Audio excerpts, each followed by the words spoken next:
ನನ್ನೆಲ್ಲ media focus ವೀಕ್ಷಕ ಮಿತ್ರರಿಗೆ ಚೌಕಿ ಪುರಾಣ 9ನೇ ಕಂತಿಗೆ ಸ್ವಾಗತ ಸುಸ್ವಾಗತ. ಸ್ನೇಹಿತರೆ, ಚೌಕಿ ಪುರಾಣ ಇಂದಿನ ಅತಿಥಿ ಡಾಕ್ಟರ್ ನಾಗೇಶ್.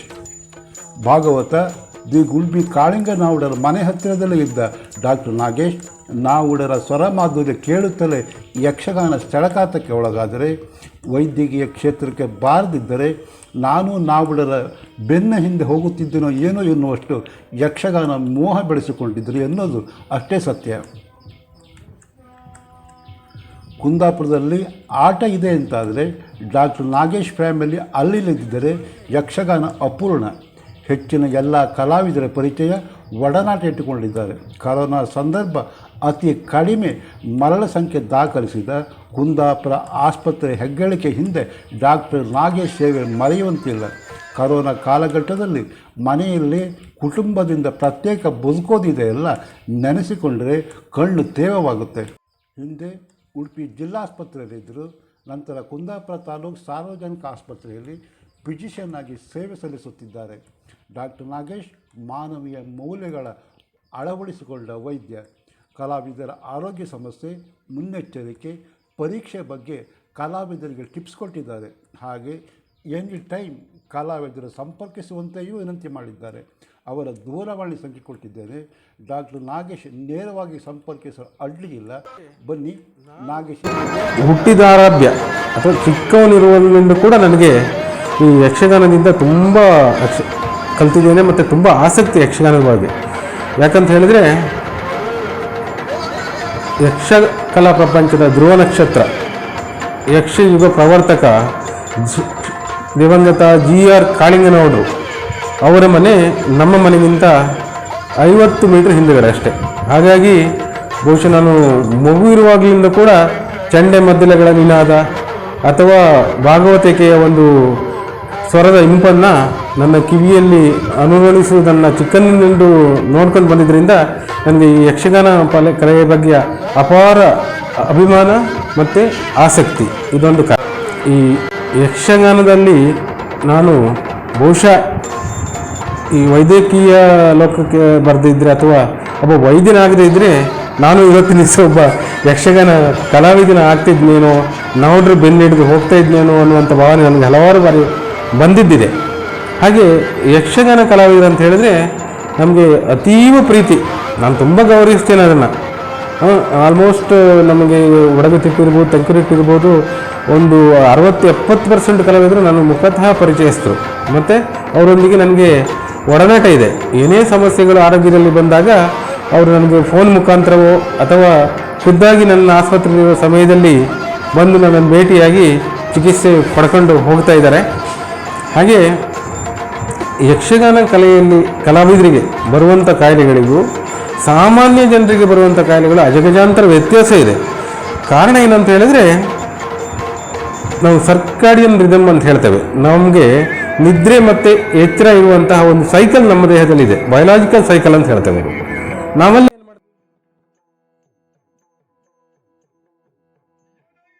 ಮಾಡ್ತೇವೆ ಅಂದರೆ, ಹಗಲು ಟೈಮಲ್ಲಿ ಕೆಲಸ ಮಾಡ್ತೇವೆ, ರಾತ್ರಿಯಲ್ಲಿ ಬೆಚ್ಚಗೆ ನಿದ್ದೆ ಮಾಡ್ತೇವೆ. ಸೊ ಹಾಗಾಗಿ ನಾವು ಆರೋಗ್ಯವಂತರಾಗಲಿಕ್ಕೆ ಸಹಕಾರಿಯಾಗ್ತೇವೆ. ಆದರೆ ಯಕ್ಷಗಾನ ಕಲಾವಿದರ ಒಂದು ವೃತ್ತಿ ಜೀವನ ಹಾಗಲ್ಲ. ಅವರಿಗೇನಂತ ಹೇಳಿದ್ರೆ, ರಾತ್ರಿ ಇಡೀ ನಿದ್ರೆ ಬಿಡಬೇಕಾಗ್ತದೆ, ಹಗಲಲ್ಲಿ ನಿದ್ದೆ ಮಾಡಬೇಕಾಗ್ತದೆ. ರಾತ್ರಿಯಲ್ಲಿ ನಾವು ನಿದ್ರೆ ಮಾಡುವುದು ಅಂತ ಹೇಳಿದರೆ ತುಂಬ ವಿಶ್ರಾಂತಿ ಸಿಗ್ತದೆ, ನಮಗೆ ಯಾವುದೇ ಡಿಸ್ಟರ್ಬೆನ್ಸ್ ಇರೋದಿಲ್ಲ. ಆದರೆ ಹಗಲಲ್ಲಿ ನಿದ್ದೆ ಎಷ್ಟೇ ಗಂಟೆಗಳ ಕಾಲ ಮಾಡಿದರೂ ಕೂಡ ಆ ಸಂಪೂರ್ಣವಾದ ನಿದ್ದೆ ಆಗಲಿಕ್ಕೆ ಸಾಧ್ಯ ಇಲ್ಲ. ಯಾಕೆಂತ ಹೇಳಿದ್ರೆ ತೊಂದರೆಗಳು, ಡಿಸ್ಟರ್ಬೆನ್ಸ್ ಇರ್ತದೆ ಹಗಲಿಯಲ್ಲಿ. ಹಾಗಾಗಿ ಅವರಲ್ಲಿ ಈ ಸರ್ಕಾಡಿಯನ್ ರಿದಮ್ ಅನ್ನುವಂಥದ್ದು ಹೆಚ್ಚು ಕಡಿಮೆ ಆಗೋದ್ರಿಂದ ಅವರಲ್ಲಿ ಏನಾಗ್ತದೆ ಅಂತ ಹೇಳಿದ್ರೆ ಬೇರೆ ಬೇರೆ ಮಾನಸಿಕ ಒತ್ತಡದ ಸನ್ನಿವೇಶಗಳು ತಲೆದೋರ್ತದೆ. ಹಾಗಾಗಿ ಅವರಲ್ಲಿ BP ಅಥವಾ ಈ ಯಾವುದು ರಕ್ತದೊತ್ತಡ ಅಂತ ಹೇಳ್ಬೋದು, ಅಥವಾ ಮಧುಮೇಹ ಅಥವಾ ಡಯಾಬಿಟೀಸು, ಈ ಹಾರ್ಟಿಗೆ ಹೃದಯಕ್ಕೆ ಸಂಬಂಧಪಟ್ಟಂತಹ ಕಾಯಿಲೆಗಳು ಬೇಗ ಬೇರೆಯವರಿಗೆ ಒಂದು 50-60 ವರ್ಷಕ್ಕೆ ಕಾಣಿಸ್ಕೊಂಡ್ರೆ ಅವರಿಗೆ ಕಾರಣ 30-35 ವರ್ಷದಲ್ಲೇ ಕಾಣಿಸಿಕೊಳ್ತಾರೆ. ಇದಕ್ಕೆ ಕಾರಣ ಏನಂತ ಹೇಳಿದ್ರೆ ಅವರು ನಿರ್ವಹಿಸುವಂಥ ಒಂದು ಒತ್ತಡದ ಜೀವನವೇ ಕಾರಣ ಅಂತ ನಾನು ಈ ಸಂದರ್ಭದಲ್ಲಿ ಹೇಳಲಿಕ್ಕೆ ಇಷ್ಟಪಡ್ತೇನೆ.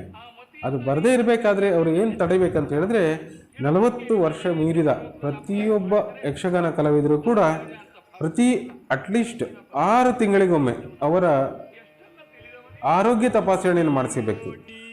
ಇಲ್ಲಿ ದೊಡ್ಡ ದೊಡ್ಡ ಆಸ್ಪತ್ರೆಗೆ ಹೋಗಲಿಕ್ಕೆ ಅನಾನುಕೂಲ ಆದರೂ ಕೂಡ ನಮ್ಮ ಸರ್ಕಾರಿ ಆಸ್ಪತ್ರೆ ಕುಂದಾಪುರ ಅಥವಾ ಜಿಲ್ಲಾಸ್ಪತ್ರೆ ಉಡುಪಿಯಲ್ಲಿ ತಜ್ಞ ವೈದ್ಯರಿದ್ದಾರೆ. ಅಲ್ಲಿ ಹೋಗ್ಬಿಟ್ಟು ಅವರ ಒಂದು ಶುಗರ್ ಲೆವೆಲು, ಹಿಮೋಗ್ಲೋಬಿನ್ ಲೆವೆಲ್,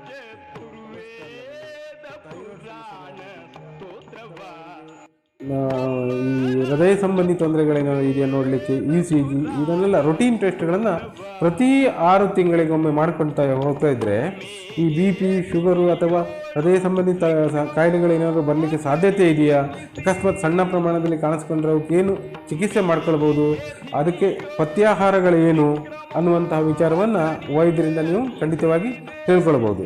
ನಾನು ನೋಡಿದ ಮಟ್ಟಿಗೆ ಯಕ್ಷಗಾನ ಕಲಾವಿದರಿಗೆ ಏನಂತ ಹೇಳಿದ್ರೆ ಬೇರೆ ಅವರಿಗೆ ಎಂಟರ್ಟೈನ್ಮೆಂಟ್ ಇರೋದಿಲ್ಲ. ಹಾಗಾಗಿ ಏನು ಮಾಡ್ತಾರೆ ಅಂತ ಹೇಳಿದ್ರೆ ಈ ವೇಷ ಕಟ್ಟುವಾಗಲೂ ವೇಷ ಬರೆಯುವಾಗಲೂ ಒಂಚೂರು ತಂಬಾಕು ಬಾಯಿಗೆ ಹಾಕೊಂಡು ಜಗಿಯುವಂಥ ಒಂದು ಅಭ್ಯಾಸ ಇರ್ತದೆ. ಇದು ತಪ್ಪಂತ ನಾನು ಹೇಳೋದಿಲ್ಲ, ಯಾಕಂತ ಹೇಳಿದ್ರೆ ಅವರ ವೃತ್ತಿ ಜೀವನೇ ಅಂಥದ್ದು. ಆದರೆ ಕಂಟಿನ್ಯೂಸ್ ಆಗಿ ಅದನ್ನು ತಿನ್ನೋದ್ರಿಂದ ಅವರಿಗೆ ಈ ರಕ್ತನಾಳದ ಸಮಸ್ಯೆಗಳು ತಲೆದೊರಬಹುದು, ಅಥವಾ ರಕ್ತದೊತ್ತಡದಂತಹ ಸಮಸ್ಯೆಗಳು ತಲೆದೊರಬಹುದು, ಅಥವಾ ಹೃದಯ ಸಂಬಂಧಿ ಕಾಯಿಲೆಗಳು ಕೂಡ ಅವರಿಗೆ ಬರಲಿಕ್ಕೆ ಸಾಧ್ಯತೆ ಇರೋದರಿಂದ ಇದನ್ನು ಆದಷ್ಟು ಅವರು ಉಪಯೋಗಿಸದೇ ಇದ್ದರೆ ತುಂಬ ಒಳ್ಳೆಯದಂತ ನನ್ನ ಭಾವನೆ. ಹಾಗೆ ಅಂತಹ ಒಂದು ಅನಿವಾರ್ಯ ಇದ್ದಲ್ಲಿ ಬರೀ ಎಲೆ ಅಡಿಕೆ ತಿನ್ನೋದ್ರಿಂದ ಅದರಿಂದೇನು ಅಂಥ ದೊಡ್ಡ ದೋಷ ಬರುವುದಿಲ್ಲ. ಯಾಕಂತ ಹೇಳಿದ್ರೆ ಈ ಎಲೆ ಅಡಿಕೆ ತಾಂಬೂಲವನ್ನು ನಾವು ಲಕ್ಷ್ಮೀನಾರಾಯಣನಿಗೆ ಹೋಲಿಸ್ತೇವೆ. ಯಾವುದೇ ಒಂದು ಸಮಾರಂಭ ಮಾಡಬೇಕಾದ್ರೂ ಕೂಡ ಎಲೆ ಅಡಿಕೆ ವೀಳ್ಯ ಪಟ್ಟಿಯನ್ನು ಕೊಡುವಂಥ ಇದಿರುತ್ತೆ. ಹಾಗಾಗಿ ಅದಕ್ಕೆ ಆಯುರ್ವೇದ ಪದ್ಧತಿಯಲ್ಲಿ ಕೂಡ ಒಂದು ಒಳ್ಳೆಯ ಒಂದು ಭಾವನೆ ಇದೆ, ಒಳ್ಳೆಯ ಒಂದು ಮಹತ್ವ ಇರೋದ್ರಿಂದ ಅಂಥ ಒಂದು ಬೇಕಾದರೆ ಬರೀ ಖಾಲಿ ಎಲೆ ಅಡಿಕೆ ತಿನ್ನೋದ್ರಿಂದ ಅಂಥದ್ದೇನು ದೊಡ್ಡ ಸಮಸ್ಯೆ ಬರಲಿಕ್ಕಿಲ್ಲ. ಇನ್ನು ಈ ಯಕ್ಷಗಾನ ಕಲಾವಿದರಿಗೆ ಈ ಚಳಿಗಾಲದಲ್ಲಿ ಸಾಧಾರಣ ನವಂಬರ್ ಡಿಸೆಂಬರಲ್ಲಿ ಅವರಿಗೆ ಈ ಅವರ ಸೀಸನ್ ಸ್ಟಾರ್ಟ್ ಆಗ್ತದೆ. ಆಗ ಅವರು ವೃತ್ತಿ ಮೇಳಗಳಲ್ಲಿ ಕೆಲಸ ಮಾಡಬೇಕಾದಂತಹ ಅನಿವಾರ್ಯತೆ ಬರ್ತದೆ. ಅನಿವಾರ್ಯ ಕಾರಣಗಳಿಂದ ಅವರಿಗೆ ರಜೆ ತೆಗಿಲಿಕ್ಕೆ ಆಗೋದಿಲ್ಲ. ಯಾಕಂತ ಹೇಳಿದರೆ ಯಾವುದೋ ಒಂದು ವೇಷ ಇರ್ಬೋದು, ಅದಕ್ಕೆ ಅದು ಬ್ರ್ಯಾಂಡ್ ಆಗಿರ್ತಾರೆ, ಅಥವಾ ಭಾಗವತ ಇದ್ದರೆ ಅವರಿಲ್ಲ ಇದ್ದರೆ ಅವರ ಅಭಿಮಾನಿ ವರ್ಗದವರು ಗಲಾಟೆ ಮಾಡುವಂಥ ಸಂದರ್ಭ ಬರುತ್ತದೆ. ಹಾಗಾಗಿ ಅವರು ರಜೆ ತೆಗೆದು ನಿರಂತರವಾಗಿ ಒಂದು ಕೆಲಸದ ಒತ್ತಡದಲ್ಲಿ ಕೆಲಸ ಮಾಡಬೇಕಾದ ಅನಿವಾರ್ಯತೆ ಇರ್ತದೆ. ಆದರೆ ಈ ಚಳಿಗಾಲದ ಸಮಯದಲ್ಲಿ, ರಾತ್ರಿ ಸಮಯದಲ್ಲಿ ಈ ತಂಪಾದ ವಾತಾವರಣ ಇರೋದ್ರಿಂದ ಅವರಿಗೆ ಈ ವೈರಲ್ ಇನ್ಫೆಕ್ಷನ್ ಆಗುವಂಥ ಸಾಧ್ಯತೆ ತುಂಬ ಜಾಸ್ತಿ ಇರ್ತದೆ. ಅಂತ ಹೇಳಿದ್ರೆ ಗಂಟಲಲ್ಲಿ ಇನ್ಫೆಕ್ಷನ್ ಆಗುವಂಥದ್ದು, ನೆಗಡಿ, ಕೆಮ್ಮು, ಶ್ವಾಸಕೋಶದ ಇನ್ಫೆಕ್ಷನು ಇದೆಲ್ಲ ಆಗ್ತದೆ.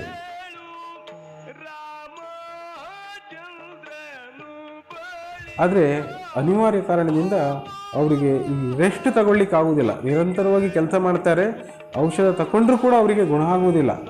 ಹಾಗಾಗಿ ಅಂಥ ಸಂದರ್ಭದಲ್ಲಿ ಮೇಳದ ಯಜಮಾನರು ಇರ್ಬೋದು ಅಥವಾ ವ್ಯವಸ್ಥಾಪಕರು ಇರ್ಬೋದು, ಅವರಿಗೆ 2-3 ದಿವಸದ ಒಂದು ವಿಶ್ರಾಂತಿಯನ್ನು ಕೊಟ್ಟಲ್ಲಿ ಅವರು ಬೇಗ ಅದರಿಂದ ಗುಣಮುಖರಾಗಿ ಪುನಃ ತಮ್ಮ ಒಂದು ಕಾರ್ಯಭಾರವನ್ನು ನಡೆಸಲಿಕ್ಕೆ ಅನುವಾಗುತ್ತದೆ ಅನ್ನುವಂಥ ಮಾತನ್ನು ನಾನು ಈ ಸಂದರ್ಭದಲ್ಲಿ ಹೇಳಲಿಕ್ಕೆ ಇಚ್ಛೆ ಪಡ್ತೇನೆ. ಏನಾಗ್ತದೆ ಅಂತ ಹೇಳಿದ್ರೆ, ಈಗ ನಾನು ನೋಡಿದ್ದೇನೆ ಖ್ಯಾತ ಭಾಗವತರು, ನನ್ನ ಹೆಸರನ್ನು ಉಲ್ಲೇಖ ಮಾಡೋದಿಲ್ಲ, ಹಾಗೆ 2-3 ಜನ ಭಾಗವತರು ಈ ವರ್ಷ ಈ ಒಂದು ಸೀಸನಲ್ಲಿ ಜನವರಿ ಟೈಮಲ್ಲಿ ಬಂದಿದ್ರು. ಅವರು ಡಿಸೆಂಬರ್ ಜನವರಿ ಟೈಮಲ್ಲಿ ಏನಂತ ಹೇಳಿದ್ರೆ ಅವ್ರಿಗೆ ಏನು ಮಾಡಿದ್ರು ಹೈ ಪಿಚ್ ಧ್ವನಿ ಹೇಳಿ ಭಾಗವತಿಗೆ ಮಾಡಲಿಕ್ಕೆ ಆಗ್ತಾ ಇಲ್ಲ ಇತ್ತು. ಮತ್ತು ಆ ಇಂಪು ಸ್ವರ ಅವರಿಗೆ ಬರ್ತಾ ಇಲ್ಲ ಇತ್ತು. ಒಳ್ಳೊಳ್ಳೆ ಭಾಗವತರಾದರೂ ಕೂಡ ಬರ್ತಿಲ್ಲ. ಕಾರಣ ಏನಂತ ಹೇಳಿದ್ರೆ, ಅವರಿಗೆ ಒಳಗೆ ಲೈಟ್ ಹಾಕಿ ಎಂಡೋಸ್ಕೋಪಿ ಮಾಡಿ ನೋಡುವಾಗ ಅಲ್ಲಿ ಒಳಗೆ ಇರುವಂಥ ಅವರ ಮ್ಯೂಕಸ್ ಮೆಂಬ್ರೇನ್ ಅಂತ ಕರಿತೇವೆ, ಗಂಟ್ಲಿನ ಒಳಭಾಗದ ಧ್ವನಿಪಟ್ಟಿಗೆ ಒಳಭಾಗದ ಮೇಲಿರುವಂತಹ ಆ ಚರ್ಮ ಅನ್ನುವಂಥದ್ದು ಊದ್ಕೊಳ್ತಾ ಇತ್ತು. ಊದ್ಕೊಂಡು ಅವರು ಹಾಡು ಹೇಳುವಾಗ ಮತ್ತು ಎಳೆದು ಈ ಚೂಯಿಂಗ್ ಗಮ್ ಹೇಳೋದು ಹಾಗೆ ದೊಡ್ಡದಾಗಿ ನಾವು ಅದಕ್ಕೆ ಸ್ಯೂಡೋ ವೆಬ್ ಅಂತ ಕರಿತೇವೆ. ಅಂದರೆ ಒಂದು ಗ್ರೋತ್ ಆಗ್ತಾ ಹೋಗ್ತಾರೆ. ಆ ಮ್ಯೂಕಸ್ ಮೆಂಬ್ರೇನ್ ಅನ್ನುವಂಥದ್ದು ಬೆಳ್ಕೊಂಡು ಹೋಗ್ತಾರೆ. ಅದು ಹಾಗೆ ಇಟ್ಕೊಂಡ್ರೆ ಮುಂದಿನ ದಿವಸಗಳಲ್ಲಿ ಅದು ಬೇರೆ ಕಾಯಿಲೆಗಳಿಗೆ ತಿರುಗುವಂಥ ಸಾಧ್ಯತೆ ಇರ್ತಾರೆ. ಆಮೇಲೆ ನಾನು ಮೇಳದ ಯಜಮಾನರ ಹತ್ರ ಮಾತಾಡಿ ಅವರಿಗೆ ರಜೆಗಳನ್ನು ಕೊಡಲಿಕ್ಕೆ ವ್ಯವಸ್ಥೆ ಮಾಡ್ತಾಯಿದ್ದೆ. ಹಾಗಾಗಿ ಅವರು ಸಂಪೂರ್ಣ ಗುಣಮುಖರಾಗಿ ಪುನಃ ಬರ್ತಾಯಿದ್ರು. ಸಾಧಾರಣವಾಗಿ 2-3 ವಾರದ ಅವಧಿ ಅವರಿಗೆ ಬೇಕಾಯಿತು, ರಜೆ ಕೊಡುವಂತಹ ಒಂದು ಪ್ರಮೇಯ ಬಂತು. ಹಾಗಾಗಿ